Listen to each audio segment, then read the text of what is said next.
तो हम लोग पिछला क्लास में देख रहे थे u माइनस भी दिया हुआ है तो क्या करें, u प्लस भी दिया हुआ है तो क्या करें। इसमें हम लोग देख रहे थे कि चार पार्ट में देखे थे। एक, u दिया हुआ है तो कैसे एफ जेड निकालें, भी दिया हुआ है तो कैसे निकालें, u माइनस भी दिया हुआ है तो कैसे निकालें, और u प्लस भी दिया रहे तो कैसे निकालें। आज हम लोग का टर्म है कुछ थ्योरम्स करने का। तो पहला जो थ्योरम हम लोग करेंगे वो बेहद बढ़िया थ्योरम है, उसको बढ़िया से देखना है। काफ़ी बार पूछा जाता है, अगर एग्जाम हुआ तो बहुत ज़्यादा संभावना है बनने का। तो वो थ्योरम को हम लोग देखेंगे।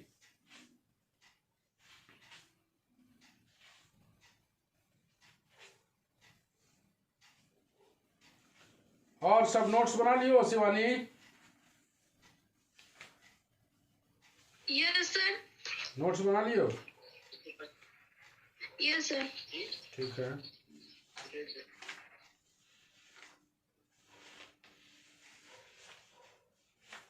बात कर रहा है सो दैट, ध्यानपूर्वक देखोगे,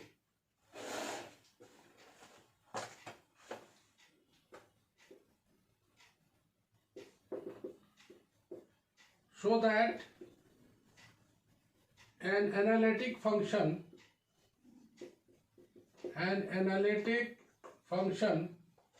with constant modulus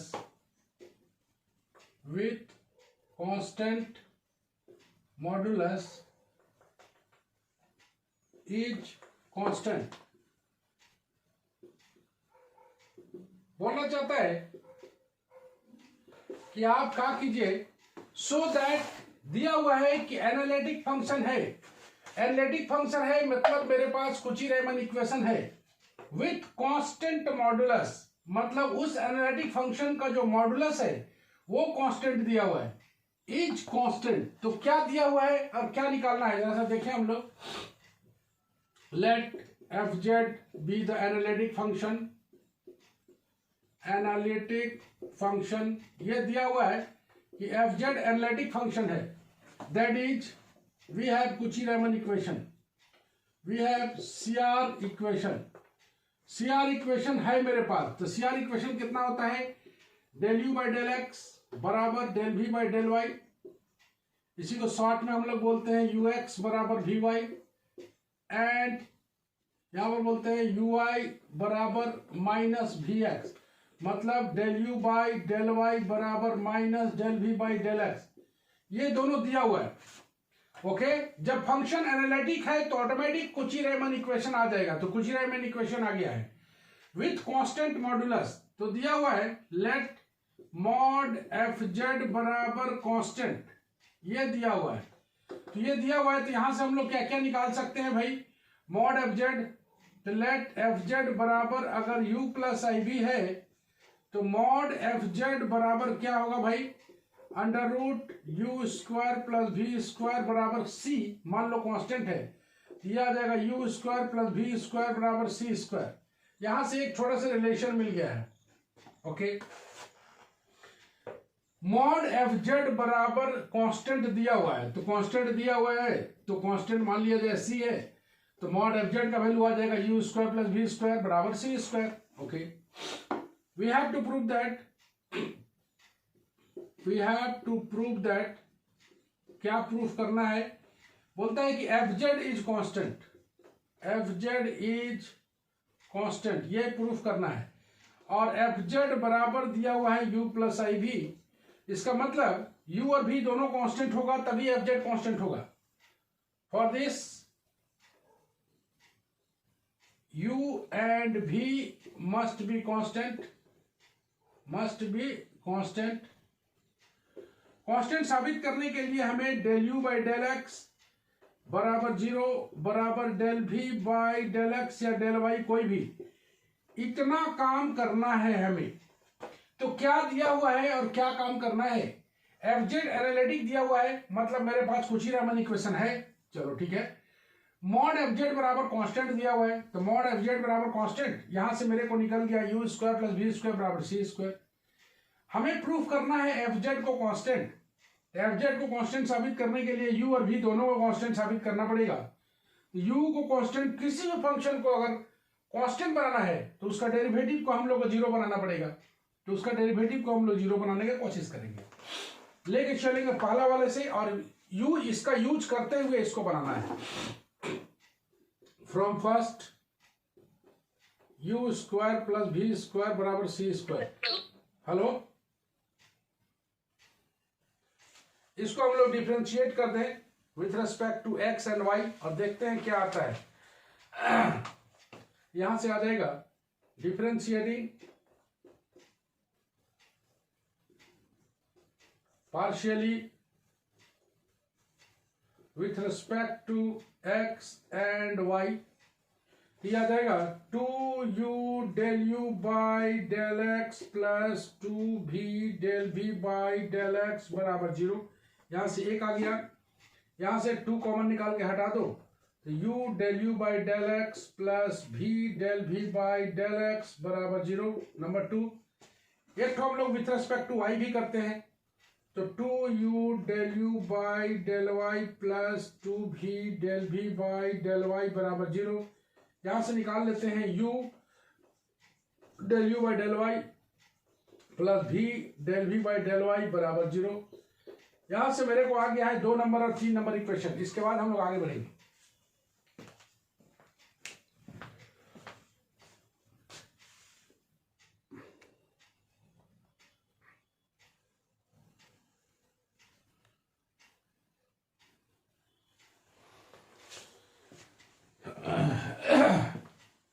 तो क्या टारगेट है तुमको दिखाई दे रहा है?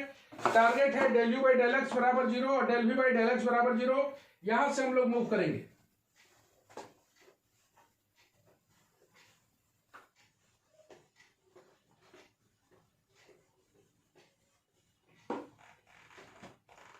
चलो हम लोग कुची-रामन इक्वेशन से जितना y वाला टर्म है से जितना v वाला टर्म है सबको हटा देते हैं। तो v वाला टर्म को हटाते हैं हम लोग, यह आ जाएगा u del u by del x दिया हुआ है from 2 u del u by del x plus v del v by del x बराबर 0। इससे हम लोग क्या करते हैं कि सारे v वाले टर्म को हटा देते हैं। तो v वाले टर्म को हटाएंगे तो क्या पाएंगे जरा देखो, u del u by del x plus v del v by del x के स्थान पर हम लोग कुची-रामन इक्वेशन में क्या जानते हैं, del v by del x के स्थान पर del u by del y बराबर minus del v by del x, ui बराबर माइनस बी एक्स। तो del v by del x के स्थान पर डाल दें हम लोग minus del u by del y बराबर 0। मतलब यहां से आ गया u del u by del x minus v del u by del y बराबर 0। नंबर 4, याद रखना है v वाले टर्म को हटाना है। यहां से भी v वाले टर्म को हटाते हैं हम लोग, यहां से आ जाएगा u from 3 u del u by del y plus v del v by del y बराबर 0। यहां से लेके चले और यहां से del u by del x बराबर del v by del y. तो del v by del y को हम लोग हटा दें, u del u by del y plus v del v by del y के स्थान पर del u by del x बराबर 0। ये हो गया नंबर 5। 4 और 5 से हम लोग को मूव करना है और आगे बढ़ाना है।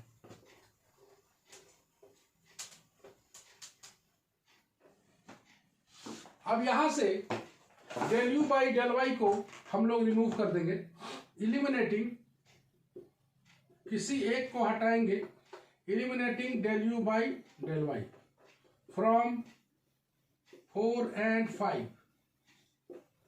चलो भाई 4 से del u by del y का वैल्यू कितना हो जाएगा, del u by del y बराबर आ जाएगा v del u by del y बराबर u del u by del x, मतलब del u by del y बराबर आ जाएगा u by v del u by del x. चलो इसको निकाल लिया एक, और यहां से भी हम लोग निकाल लें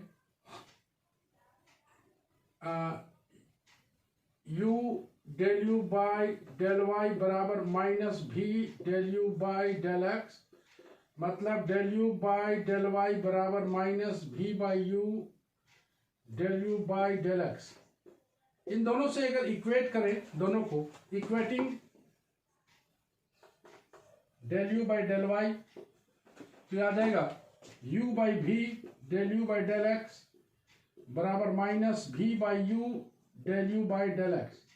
del u by del x common निकाल लेंगे हम लोग, del u by del x common निकालेंगे तो आ जाएगा u by v plus v by u बराबर 0। यहां से आ जाएगा del u by del x u square plus v square by u v बराबर 0। यहां से आ जाएगा del u by del x into u square plus v square बराबर 0। Since u square plus v square not equal to 0, इसलिए यहां से आ जाएगा del u by del x बराबर 0। Del u by del x बराबर 0 मतलब यहां से आ गया u बराबर constant. Okay, similarly eliminating del u by del y हटाए थे, अब हटाते हैं हम लोग del u by del x. Del u by del x similarly हटाएंगे तो आ जाएगा del u by del x, then we get del u by del x को अगर हटाते हैं हम लोग तो आ जाएगा ये del u by del y बराबर 0। ये भी आ गया, यहां से भी आ गया u बराबर कांस्टेंट। सिमिलरली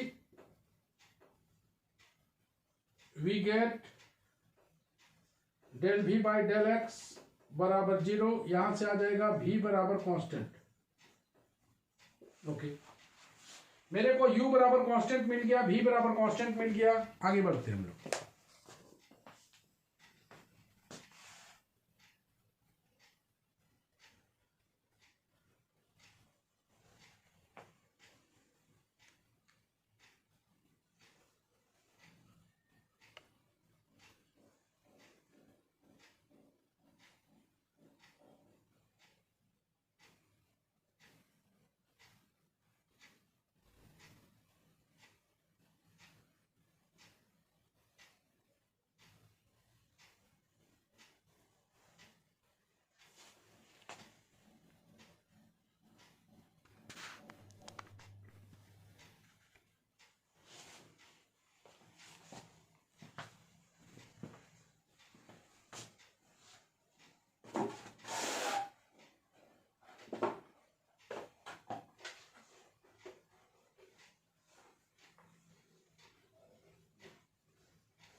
तो मेरे को मिल गया है u बराबर कांस्टेंट मिल गया है, v बराबर कांस्टेंट मिल गया है,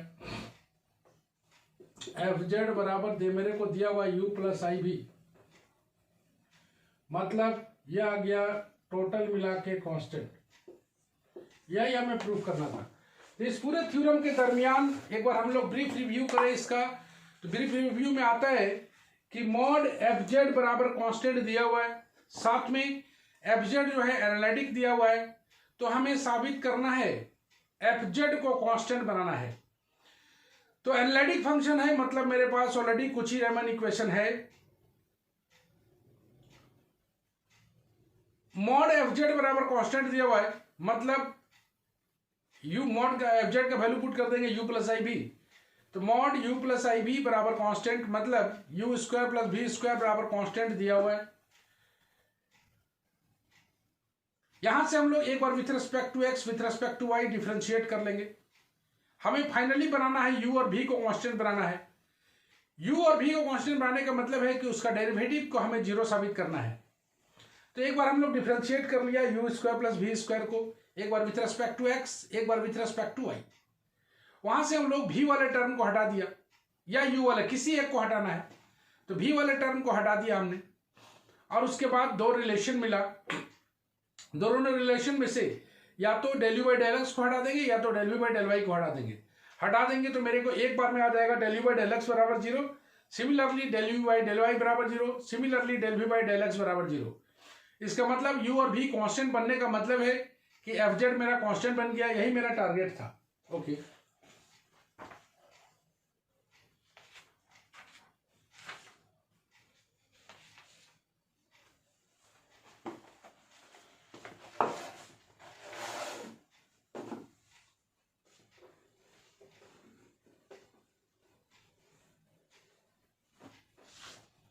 so that the function, question है, so that the function fz बराबर under root mod of x y is not analytic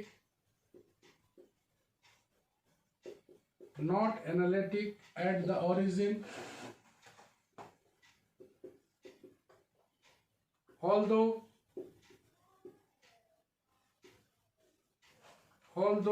the Cauchy-Riemann equation, CR equation are satisfied at that point. ये बोलना चाहता है show that the function mod f z बराबर दिया हुआ है under root mod of x y is not analytic at the origin. Analytic नहीं है ये ओरिजिन पर, लेकिन Cauchy-Riemann इक्वेशन सेटिस्फाई कर रहा है उस पॉइंट पर. यही साबित करना है. मॉड एफ जेड बराबर under root mod of x y is not analytic. Analytic साबित नहीं करना है ओरिजिन पर, लेकिन Cauchy-Riemann इक्वेशन सेटिस्फाई करेगा उस पॉइंट पर. चलो हम लोग सॉल्यूशन करते हैं. लेट एफ जेड बराबर u of x y plus i v x Y, ये दिया हुआ है.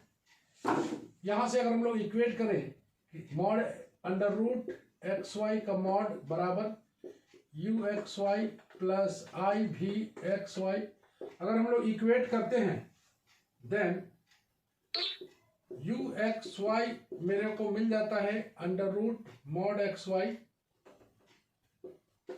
और भी एक्स वाई, चूंकि इमेजिनरी पार्ट इसमें है नहीं तो ये हो जाएगा 0. यहां से u मिल गया, यहां से भी मिल गया. हम लोग at the origin we know at the origin del u by del x बराबर limit h tends to 0 u h 0 minus u 0 0 by h. ये डेफिनेशन है u का एट द पॉइंट 0. तो del u by del x है, इसका मतलब y जो है वो फिक्स रहेगा. तो u 0 0 है मेरे पास, तो यहाँ पर u इस 0 के साथ लग जाएगा 0 प्लस h. तो इसका वैल्यू अगर हम लोग निकाले UH0, तो UH0 का वैल्यू कितना हो जाएगा, देखो यहाँ h डालो, यहाँ 0 डालो, तो वैल्यू आ जाएगा 0. U00 का वैल्यू तो 0 आएगा ही बाई h, मतलब ये आ गया 0. del u by del y अगर निकाले हम लोग del u by del y, तो लिमिट k टेंड्स टू 0, यहाँ पर U00 मौजूद रहेगा. यहाँ विथ रेस्पेक्ट टू y है तो u 0k बाई k. देख रहे हो यहाँ del u by del x है तो u में वेरिएशन नहीं होगा, भी यहाँ पर वेरिएशन होगा. u 0k का वैल्यू भी डालोगे तो यहाँ पर 0, यहाँ पर k डालोगे तो इसका वैल्यू पूरा 0 मिल जाएगा. Limit k tends to 0, 0 minus 0 by k, मतलब ये भी मिल गया 0.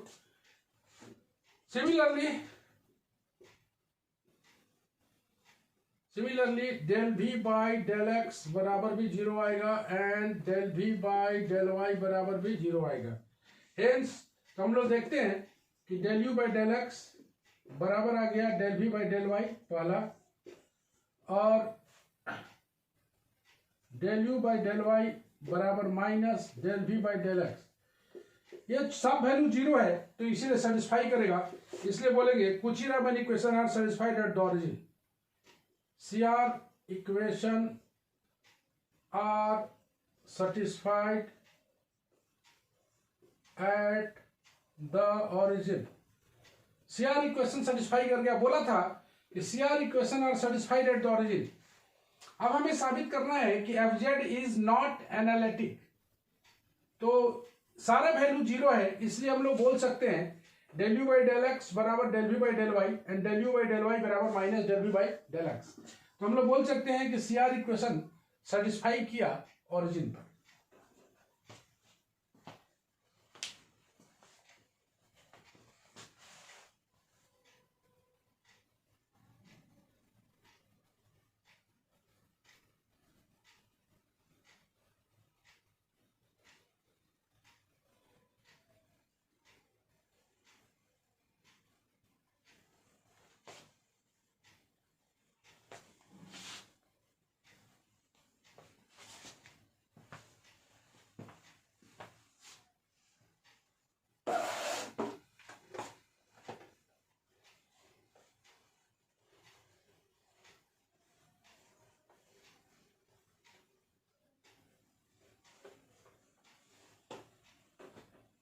अब चलते हम लोग, now we require to test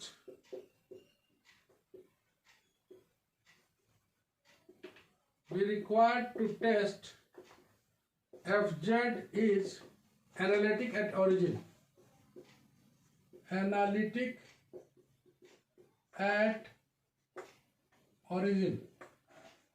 हमें टेस्ट करना है कि fz एनालिटिक है कि नहीं. वी हैव f dash 0 बराबर limit z tends to 0 fz minus f0 by z. Put कर दिया जाए limit z tends to 0 under root mod xy minus 0 by z के स्थान पर x plus iy. Let z tends to 0 along y बराबर mx. एक path ले लेते हैं. देन f डैश 0 बराबर आ जाएगा limit x tends to 0 y के स्थान पर डाल देते हैं हम लोग mx. x into mx okay by x plus i mx. Limit x tends to 0 यह आ जाएगा x under root mod m by x बाहर निकलेगा 1 प्लस i m कटेगा. Limit x tends to 0 under root mod m by 1 plus i m. But this limit is not unique. But this limit is not unique since it depends on m. Since it depends on m. Hence f dash 0 does not exist. चलो एक बार और देख लेते हैं इसको. ये बोलना चाहता है कि टेस्ट करना है हमें एफजेड को, ये एनालिटिक एट द ऑरिजिन है या नहीं. टेस्ट करना है एनालिटिक एट द ऑरिजिन है या नहीं. तो हम लोग एफ डैश 0 निकालते हैं, चूंकि ऑरिजिन पर बात कर रहा है. Limit z tends to 0 differentiability check कर रहे हैं. तो z tends to 0 fz minus f0 by z. fz का वैल्यू मेरे को दिया हुआ है अंडर रूट मॉड xy और z का वैल्यू हमको जानते हैं x प्लस i वाई. यहां पर क्वेश्चन में दिया हुआ है fz बराबर अंडर रूट मॉड xy. तो f0 बराबर तो 0 आएगा ही. अब z टेंड्स टू 0 के लिए एक अलोंग द पाथ लेते हैं y बराबर mx. एक पाथ लेते हैं y बराबर mx. तुम जान रहे हो कि कॉम्प्लेक्स वेरिएबल में डिफरेंशियबिलिटी को चेक करने के लिए हमेशा एक पाथ के अलोंग लेते हैं. उस डोमेन के हर एक पाथ पर उसका वैल्यू बराबर होना चाहिए. उस रीजन पर जितना भी पाथ बन रहा है सब पर उसका वैल्यू बराबर होना चाहिए. एक पाथ ले लिया y बराबर mx, मतलब जहां जहां y था वहां वहां mx पुट कर दिया. तो y बराबर mx ले लिया तो लिमिट तो z टेंड्स टू 0 ही रहेगा. ये m के रूप में आया, मतलब m का यहां पर कोई वैल्यू डालोगे 2 तो यहां पर अलग वैल्यू आएगा. 3 डालोगे तो अलग वैल्यू आएगा. ये जो वैल्यू आना चाहिए m पर अगर डिपेंड कर गया, m पर अगर डिपेंड कर गया तो मतलब साफ है अलग अलग पाथ के लिए अलग अलग वैल्यू आएगा.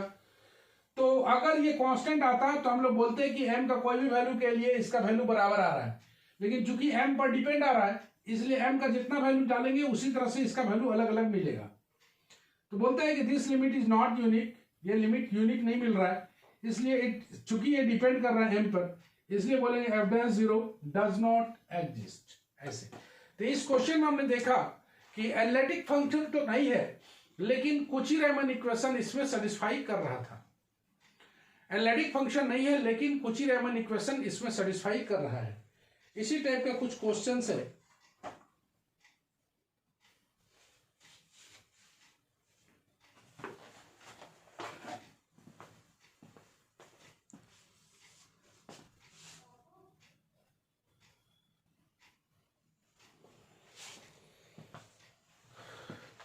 नेक्स्ट क्वेश्चन आता है, examine the nature of the function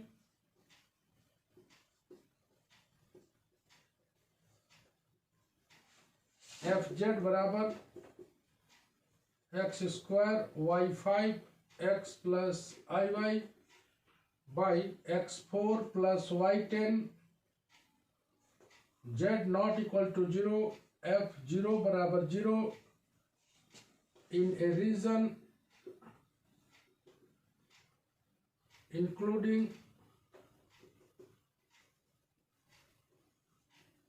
the origin.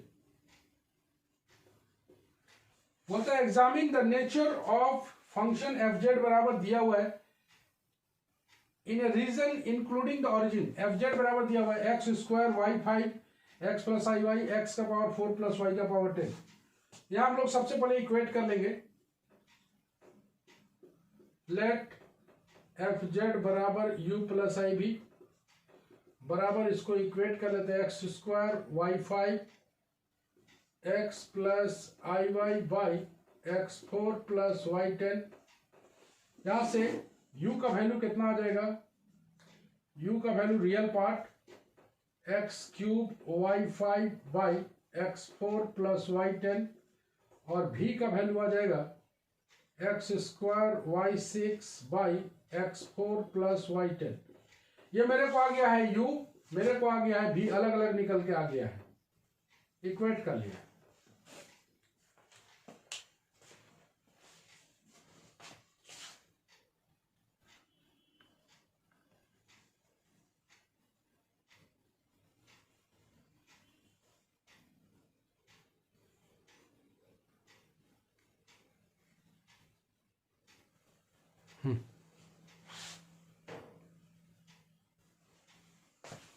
u और v मेरे पास है.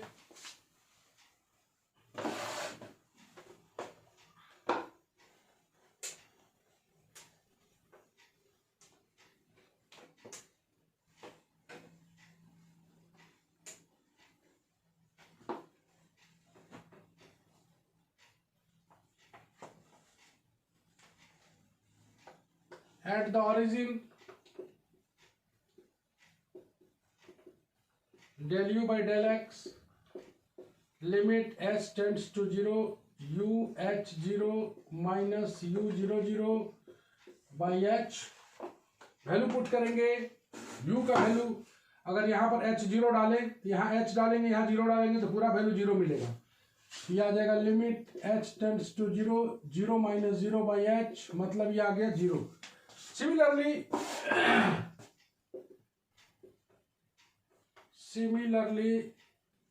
Del u by del y बराबर भी 0 आएगा, del v by del x बराबर भी 0 आएगा and del v by del y बराबर भी 0 आएगा. तुम निकाल के चेक कर सकते हो.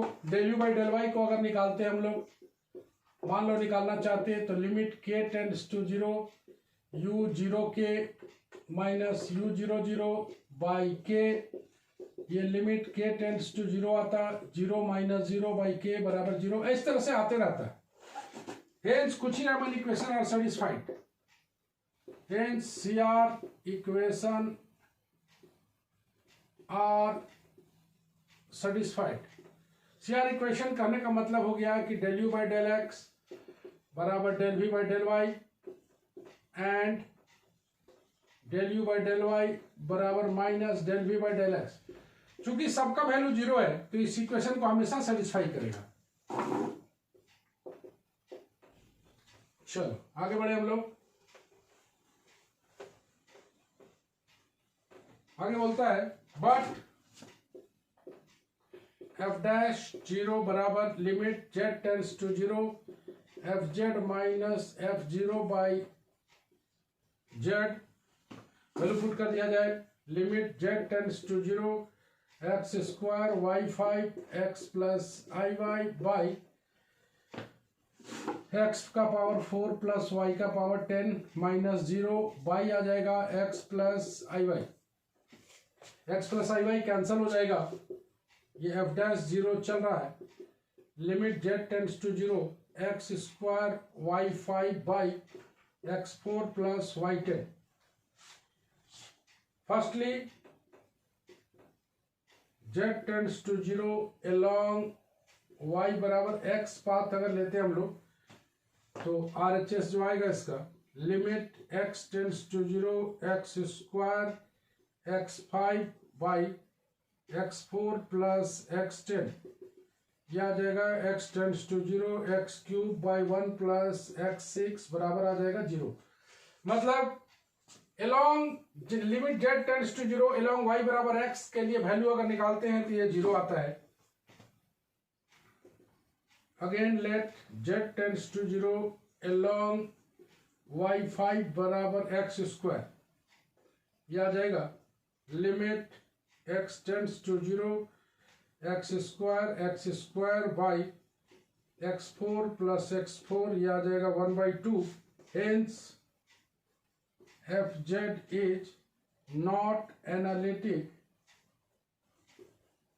एट z बराबर 0, यही है। तो यहां